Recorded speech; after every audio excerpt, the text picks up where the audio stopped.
Some people are born with gifts. That's what my parents always told me anyway. They said I was special, that I had something extraordinary inside me. But to me, it never felt like a gift. It felt like a curse, a weight I could never shake. You see, ever since I was a child, I've been able to see things others can't. Not ghosts or spirits, nothing like that. No, what I see are numbers. Numbers that hover above people's heads like dark, shimmering halos. Numbers that tell a story of death. I didn't understand what they meant at first. As a kid, I thought they were just part of the world, like clouds or shadows. I'd see them everywhere, on my parents, my teachers, strangers on the street. Most people had a 0 floating above them, glowing faintly, almost invisible. Others had a 1, occasionally a 2. I didn't think much of it. They were just there, part of the scenery of my life. But when I was 11, everything changed. I was sitting with my parents, watching TV, when a news bulletin flashed across the screen. A woman from Oxford had been sentenced for killing 17 people. Her face filled the screen, cold and unrepentant, as she was escorted into court. And there, above her head, I saw it, the number 17. It pulsed like a heartbeat, dark and malevolent. That's when it hit me. The numbers weren't random. They weren't decorations. They were a count of the lives each person would take. From that moment, the world I knew transformed into something darker, more sinister. Every day, as I walked to school or rode the bus, I saw them, a sea of zeros, the innocent majority, their numbers faint and unassuming. But every now and then, I'd spot a 1. A man buying coffee, a woman pushing a stroller, a teenager on a skateboard. Their 1s glowed brighter, heavier, like a warning. I'd feel a chill run through me, my mind racing to explain it away. Maybe it was an accident, I'd tell myself. A car crash, a mistake, not something deliberate. I didn't want to believe anyone could be capable of murder. But deep down, I knew better. The worst were the rare higher numbers. Once, I passed a man on the street with a 3 above his head. His eyes met mine for a split second, and I felt my stomach twist. I hurried away, my heart pounding, trying to convince myself I'd imagined it. Among the people I knew, though, the numbers were always low. My parents were 0s, as were my teachers and classmates. The highest I'd seen among my friends was a 1, and even that was rare. I clung to that normalcy, that safety, but I couldn't escape the truth forever. When I was older, I told my parents about the numbers. It wasn't easy. I was terrified they'd think I was crazy, that they'd lock me away somewhere. But they believed me, or at least they tried to. We agreed to keep it a secret, a burden only we would carry. It was safer that way. No one else could know. No one else could understand. Then I met Kyle. He was a friend of a friend, someone I met at a party. We hit it off immediately. Same taste in music, same sense of humor. He was the kind of guy who could light up a room, who made you feel like you'd known him forever. But the first time I looked at him, I froze. Above his head was a number I'd never seen on someone I knew. A 5. It loomed over him, heavy and oppressive, like a storm cloud waiting to burst. 5. 5 lives. I couldn't wrap my head around it. Kyle, with his easy smile and infectious laugh, was going to kill 5 people? It didn't make sense. I pushed the thought away, buried it deep. I told myself it was a mistake, that the numbers were wrong. I wanted to believe he was good. For 3 months, I ignored it. We hung out, laughed, shared stories. But every time I saw that 5, it gnawed at me.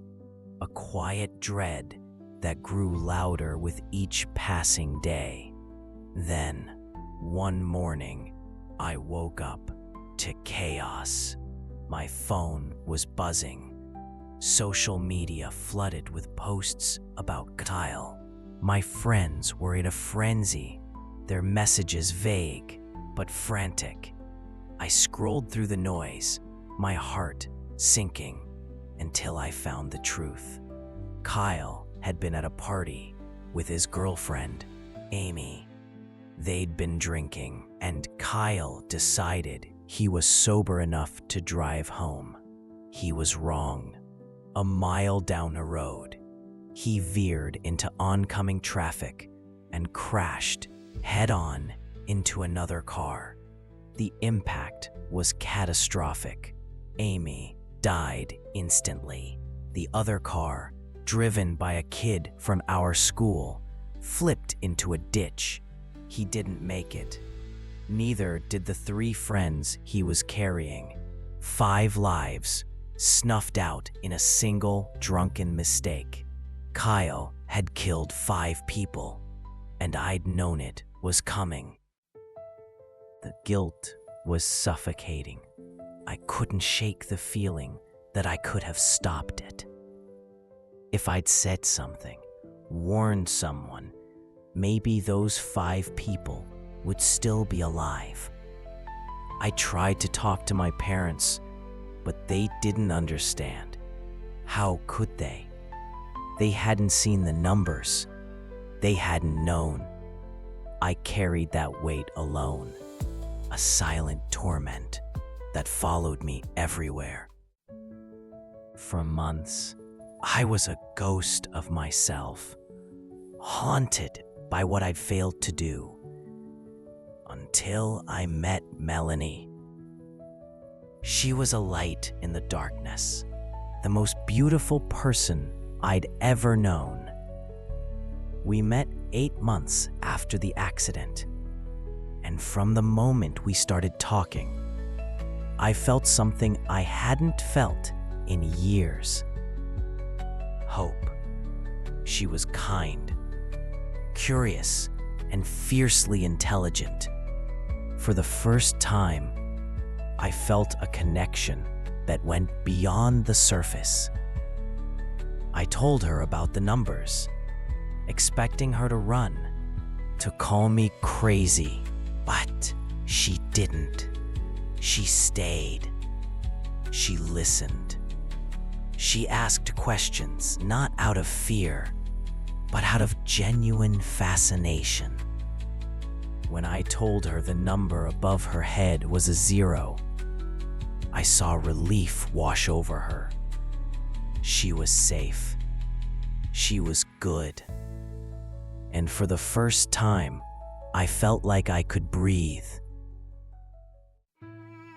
Melanie became my anchor. She didn't just accept my curse, she embraced it. She wanted to know everything, to understand how it worked, what it meant. Being able to share that part of myself with her was a gift I never expected. It made me feel human again. We fell in love, and a year into our relationship, she asked me something no one else ever had. She wanted to know what number I saw when I looked in the mirror. The question caught me off guard. I hadn't thought about it in years, hadn't wanted to, but I told her the truth. When I looked in the mirror, I saw a 0, just like her. She laughed, relieved, and I laughed too, hiding the unease that stirred inside me. Because for a moment, I'd hesitated. For a moment, I'd wondered. We got married 2 years ago. Life felt perfect, or as close to perfect as it could be for someone like me. Then, a few days ago, our daughter was born, Elizabeth. She was beautiful, a tiny miracle with her mother's eyes and a grip that could melt your heart. Holding her for the first time, I felt a love so deep it was almost painful. I looked at Melanie, watching her cradle our daughter, and I knew I'd never loved her more.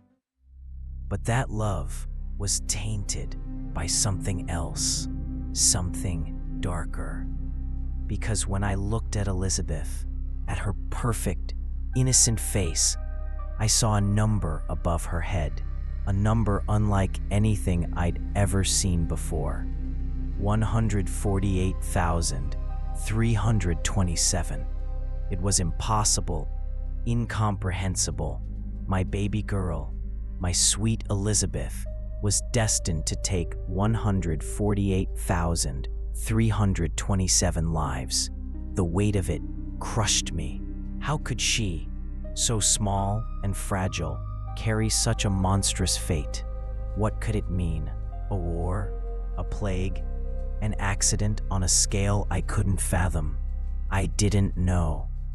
I still don't. And there's something else. Something I haven't told Melanie. Something I can barely admit to myself. The day Elizabeth was born, I looked in the mirror. For years, I'd seen a 0 above my head, a quiet reassurance that I was safe, that I was good. But that day, the number had changed. It wasn't a 0 anymore. It was a 1. 1 life, 1 death, by my hand. I don't know who, or when, or how, but I know it's coming, and I know I can't stop it. I lie awake at night, staring at the ceiling. The numbers burned into my mind. 148,327. 1. They haunt me, taunting me with their certainty. I look at my daughter, sleeping peacefully in her crib, and I wonder what kind of future awaits her. I look at my wife, blissfully unaware, and I wonder how I'll ever tell her. And I look at myself, a man with a 1 above his head, and I wonder who I'll become. The numbers don't lie. They never have, and they're telling me something now, something I'm not ready to hear, something that terrifies me to my core. What would you do if you could see the numbers? If you knew the truth about the people you love? Would you try to stop it? Or would you run?